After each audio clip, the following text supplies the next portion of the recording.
Hallo almal, Nicholas Lou hier. Ek is op pad na Berkeley Oos toe. Een van my gunsteling plekke in die hele wêreld.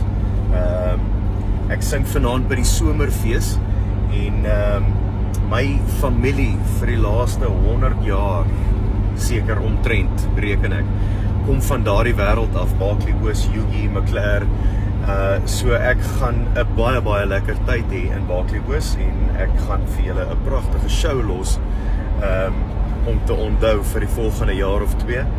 En ek wil gou ietsie met julle deel. Daar's 'n nuwe liedjie wat uitkom volgende Vrydag die 6de Desember.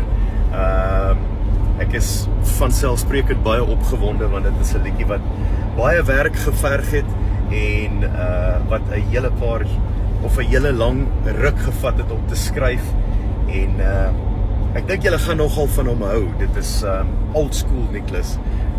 Dit waarvoor Suid-Afrika my geleer ken het. So kyk uit vir hom die 6de Desember en laat vir my weet wat julle daarvan dink. Anders as dit, Berkeley Oos, ek kan nie wag om vir julle te sien nie. En van môre af besoek ek al die familieplase in daardie area. So ek is soos 'n vark in Palestina. Ek het gekom met my cruiser teen 'n lieflike R4 per kilometer net aan petrol.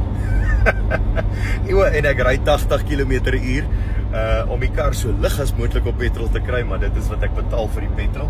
So maar dit is wat jy noem smiles per gallon. Sien julle vanaand, Berkeley Oos. Cheers!